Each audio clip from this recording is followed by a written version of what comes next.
Welcome to another episode of China Update, where I provide you with the most up-to-date political, economic, and geostrategic analysis on the world's number 2 economy. My name is Tony. Let's jump in. Okay, happy Monday everybody. I hope you had a restful weekend and I wish you all a productive week ahead. We begin today as we usually do with the Chinese economy. If you get some value from today's episode, don't forget to like and subscribe. Shenzhen has become the first Tier 1 Chinese city to buy up unsold homes, heeding Beijing's call to help bail out the country's beleaguered property sector by taking unsold properties off developers' hands. State-backed Shenzhen Public Housing Group, in a public statement, said it plans to purchase unsold homes from enterprises as backup affordable housing. According to the notice, homes, flats and staff accommodations of up to 65 square meters in size will be considered under the scheme, but whole buildings will have priority. Commentators argue that these are essentially transfers from local governments to developers and will certainly help developers. They will also probably help many existing homeowners and may take some of the pressure off property price deterioration. But they will not help boost household income overall, which is ultimately what Beijing policymakers are trying to achieve. Chinese financial media outlet Caixin writes that the move comes almost 3 months after Chinese authorities announced a historic rescue package back in May, including a 300 billion yuan, $42 billion relending fund for local state-owned enterprises to buy unsold homes for use as affordable housing. 10 Chinese cities, including central municipality Chongqing, southern Yunnan province capital Kunming, and Dalian in the northeast province of Liaoning, have introduced such schemes, according to property think tank China Index Academy. Shenzhen, China's technology hub, is the first of the country's 4 first-tier cities, that is Beijing, Shanghai, Guangzhou being the others, to take such a step. Xu Yuejin, an associate research director at the China Index Academy, expressed on the move, quote, "Destocking has been a focus in the property sector, and the purchase schemes introduced by local governments have become one of the forceful tools to achieve the goal of clearing housing inventories." End quote. However, such schemes still face challenges, he said, like the pricing of unsold homes and a mismatch between supply and demand. Adding, quote, "For example, the cities that see strong demand for affordable housing, like the first-tier cities, the core second-tier cities, usually have relatively less home inventory. Developers are less likely to offer discounts to sell their inventories." End quote. The size and scale of the relending fund is the other challenge, he said. Only 12.1 billion yuan of the 300 billion yuan remained as of the end of June, according to official data. The entire fund will buy only 7.6% of new homes, far less than the market needs for a meaningful revival. Meanwhile, while we're still on the economy, US-based Bloomberg reports that China's biggest lenders are on a debt issuance spree as they lock in cheap rates and plug a $224 billion loss absorbency shortfall before the end of the year. The outlet writes that new regulatory requirements taking effect on the 1st of January mean China's globally systemically important banks, GSIBs, need to raise more capital, while retained profits or issuing stocks would also help fund the gap. Quote, "Their profitability has been crippled by record low margins and the country's markets and economy remain in the doldrums." End quote. Debt issuance is also getting a boost from more than 1.1 trillion yuan, $153 billion of callable debt at banks. With new deals getting printed at record low interest rates, lenders have been keen to refinance.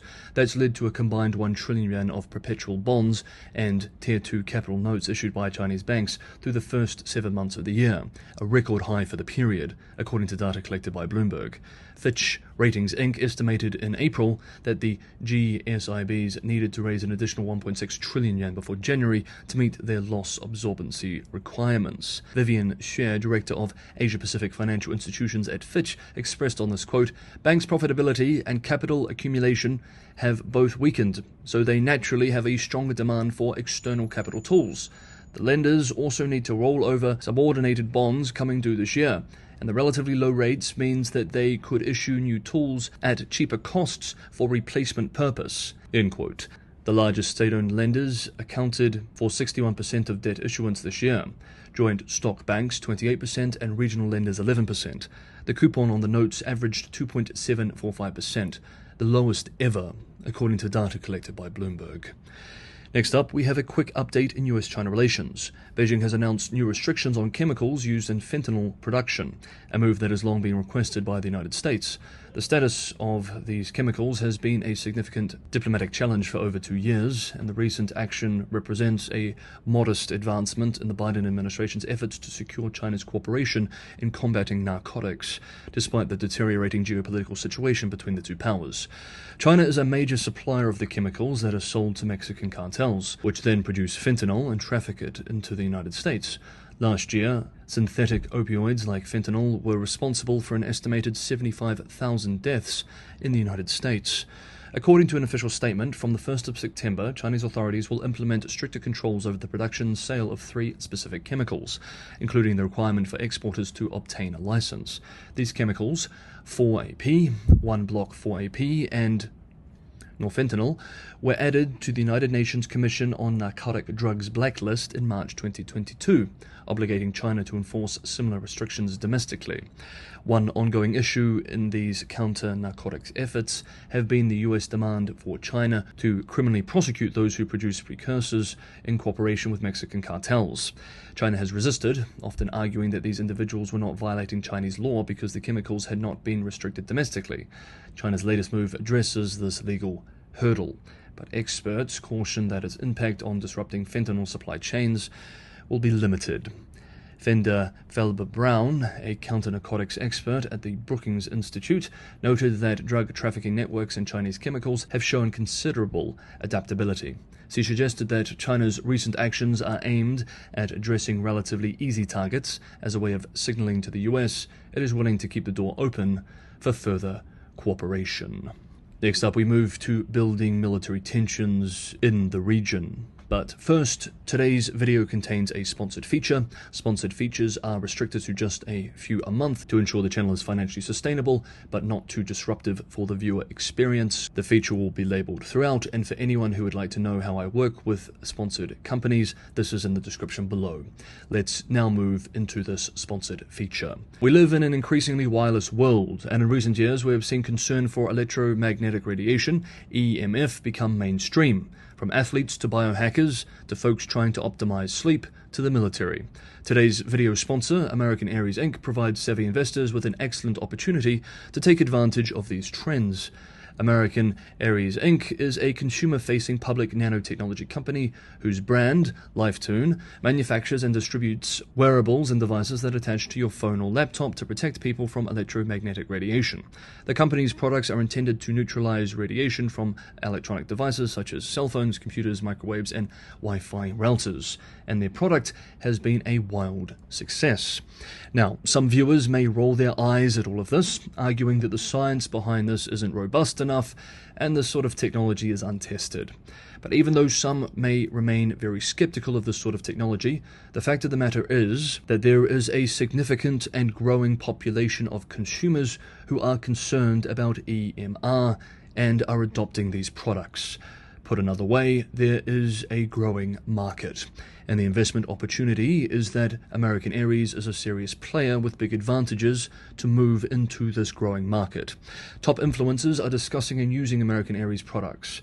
Gary Brecker, a human biologist and one of the hottest wellness people in the US right now, having just come off a Joe Rogan podcast where he discussed massively changing Dana White's health, for example, has praised this product, expressing in a recent interview, quote, "It really works. It diffuses the EMF, not only when you're on a call, but all the time, which means you can sleep next to it."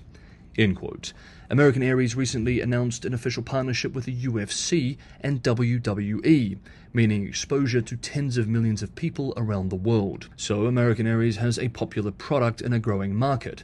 The company's best quarter was in Q4 2023, and it also has a high barrier to entry. The company's management estimates it would require about $20 million in between 2 to 5 years to build a product that competes with theirs thanks to the development of proprietary nanotechnology. You also have a committed executive team who owns 23% of shares of the company. The company's stocks are now also very cheap, at about 20 cents a share, and a market cap around 25 million Canadian dollars. At such a small market cap, the upside potential is massive. This is a small company in a new and dynamic market. That means some risk, but also potentially high rewards.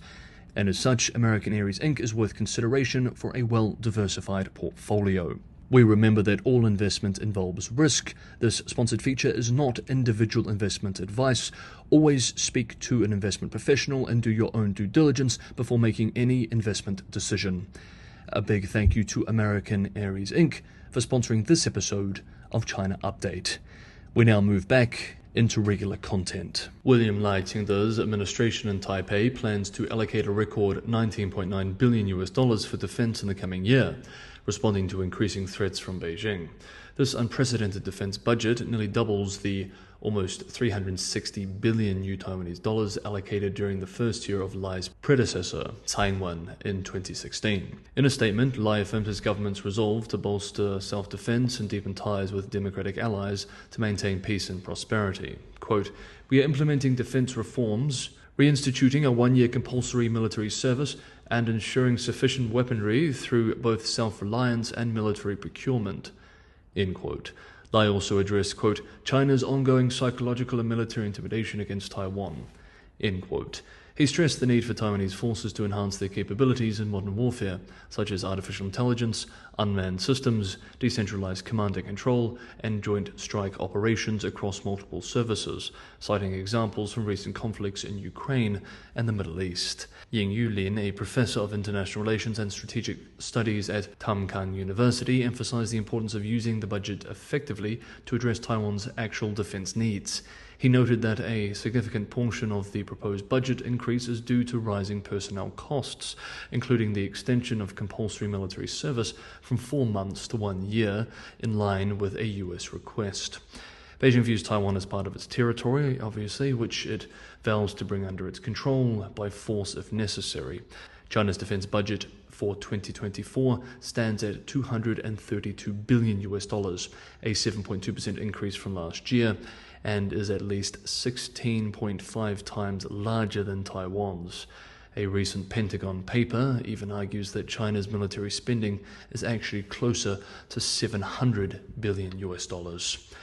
Meanwhile, Hong Kong-based South China Morning Post, speaking to several defense experts from different countries, writes that Japan's recent surge in military engagements with several of China's rival claimants in the South China Sea has likely raised concerns in Beijing, prompting it to consider countermeasures. This assessment follows Japan's commitment last week to deepen ties with Vietnam during a visit by Japan's defense minister. As part of a defense equipment and technology transfer agreement, Tokyo announced it would provide Hanoi with 2 supply transport vehicles. Vietnam's defense chief urged the two nations to advance their partnership towards a, quote, "new effective phase," end quote, for peace and prosperity in Asia and globally, as reported by Vietnamese state-run media. Just a week earlier, Japan conducted a joint military exercise with the Philippines in the South China Sea, marking the first such collaboration, a move which we covered at the time.